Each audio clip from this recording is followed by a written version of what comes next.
സമാഗമത്തിൻ്റെ അധ്യക്ഷത വഹിക്കുന്ന ജസ്റ്റിസ് 𝐏𝐸𝐿ക്ഷ്മിക്കുട്ടി, ട്രസ്റ്റിൻ്റെ എക്സിക്യൂട്ടീവ് ഡയറക്ടർ ശ്രീ 𝐾𝑁 ആനന്ദകുമാർ, എൻ്റെ സുഹൃത്ത് ജസ്റ്റിസ് M.R. ഹരിഹരൻ നായർ, മറ്റൊരു സുഹൃത്ത് ശ്രീ 𝐒𝐫𝐾𝐬 പിള്ള, ശ്രീ സുരേഷ്, ആമുഖ പ്രഭാഷണം നടത്തിയ ശ്രീ അനന്തകൃഷ്ണൻ, മറ്റ് വിശിഷ്ടാതിഥികളെ, സുഹൃത്തുക്കളെ, ഭഗവാൻ സത്യസായി ബാബയുടെ ജന്മദിനം സായി ഗ്രാമത്തിൽ തന്നെ ആഘോഷിക്കുമ്പോൾ അതിൽ പങ്കെടുക്കാൻ അവസരം കിട്ടിയത് ഒരു സൗഭാഗ്യമായി ഞാൻ കരുതുന്നു. എൻ്റെ നീണ്ട വിദേശ സർവീസ് കാലത്ത് ലോകത്തിലെ പല ഭാഗങ്ങളിലും സത്യസായി ബാബയുടെ ജന്മദിനം ആഘോഷിക്കാനുള്ള അവസരം എനിക്കുണ്ടായിട്ടുണ്ട്. അതൊരു അത്ഭുതം തന്നെയാണ്. ഇന്ത്യക്കാർ ധാരാളമുള്ള രാജ്യങ്ങളിൽ മാത്രമല്ല, അമേരിക്കയിലും മറ്റ് വിദേശ രാജ്യങ്ങളിലുമൊക്കെ സത്യസായി ബാബയുടെ പേര് എല്ലാവർക്കും അറിയാം. അദ്ദേഹത്തിന് ലോകം കാണുന്നത് ഇന്ത്യയുടെ ഗുരുക്കന്മാരിൽ ഒരാളായിട്ടാണ്. ഗുരുവും ദൈവവുമായി വലിയ വ്യത്യാസമില്ല എന്ന് നിങ്ങൾക്കറിയാം. ഗുരുവാണ് ദൈവം, ദൈവമാണ് ഗുരു. അപ്പോൾ അദ്ദേഹം നമ്മുടെ ഇന്ത്യൻ സംസ്കാരത്തിനും ഇന്ത്യയുടെ വളർച്ചയ്ക്കും ചെയ്തിട്ടുള്ള സംഭാവനകൾ നമുക്കെല്ലാം അറിയാം. ഈ തരത്തിലുള്ള മഹാത്മാക്കൾ ചിലരൊക്കെ പഠനത്തിലും നമ്മുടെ സാംസ്കാരിക വളർച്ചയ്ക്കുമൊക്കെയായി പ്രവർത്തിക്കുകയും പ്രാർത്ഥിക്കുകയും ചെയ്യുക മാത്രമേ ചെയ്യത്തുള്ളൂ പല കാലങ്ങളിലും. മറ്റുള്ളവരാകട്ടെ, വിശേഷിച്ചും ഈ അടുത്ത കാലത്ത് ഈ ഗുരുക്കന്മാർ അഥവാ നമ്മുടെ സാംസ്കാരിക നേതാക്കന്മാർ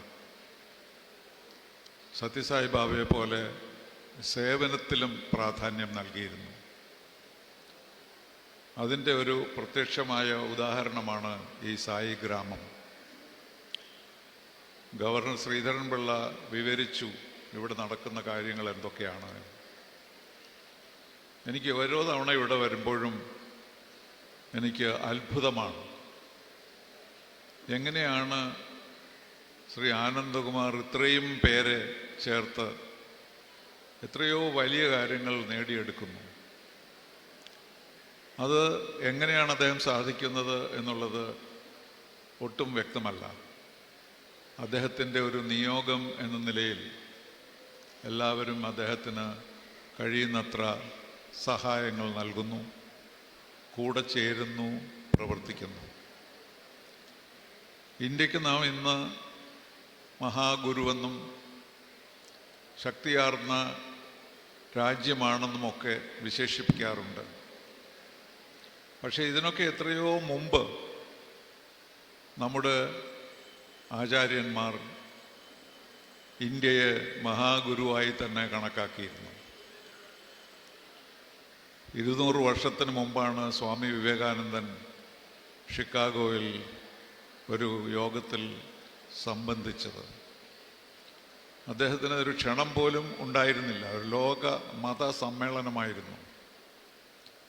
ആരും കേട്ടിട്ടില്ലാത്ത, കണ്ടിട്ടില്ലാത്ത ഒരു യോഗി വര്യൻ, അതും ചെറുപ്പക്കാരനായൊരു യോഗി, അദ്ദേഹത്തിന് അവിടെ സംസാരിക്കാൻ കഴിയുമെന്ന് പോലും ആർക്കും വിശ്വാസമുണ്ടായിരുന്നില്ല.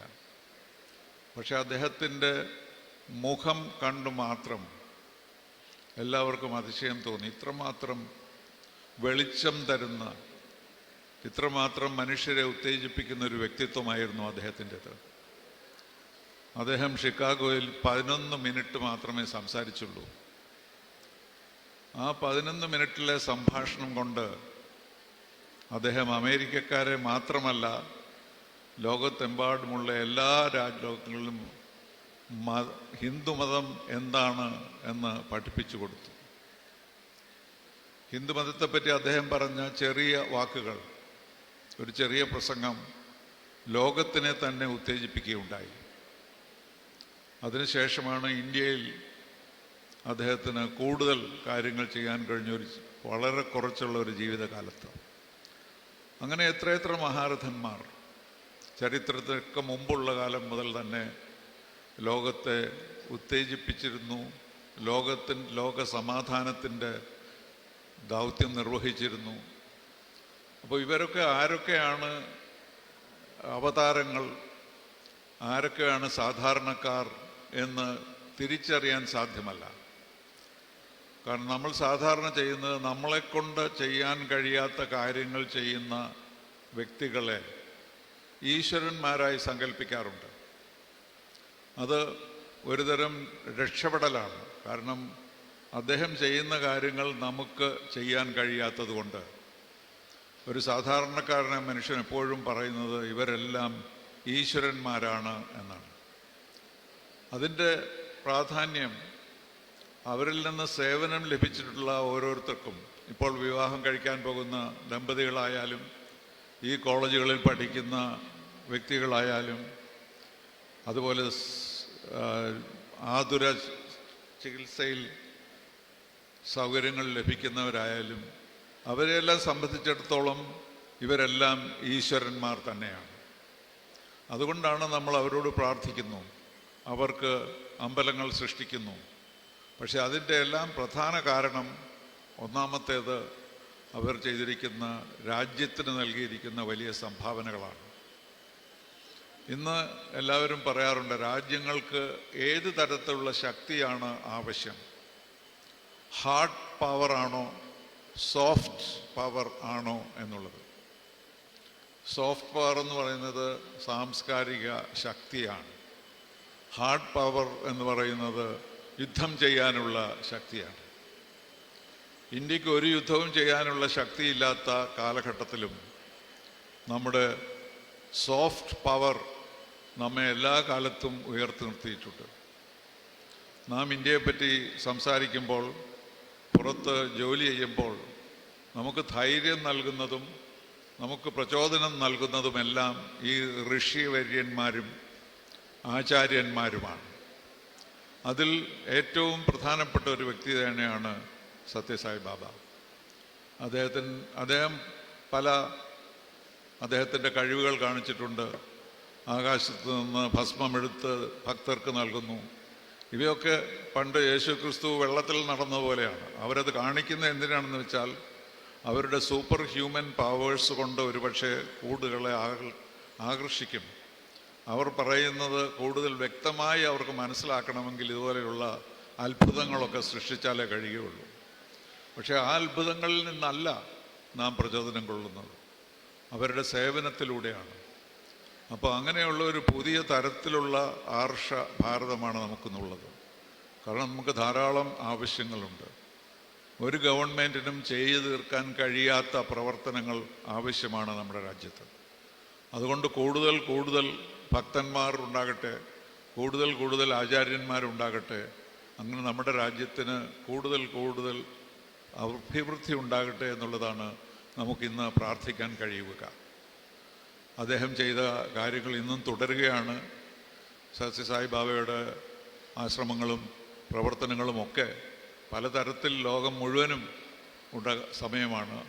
അപ്പോൾ അത് നമ്മൾ അദ്ദേഹത്തിനോട് നന്ദി പറയേണ്ടതുണ്ട്.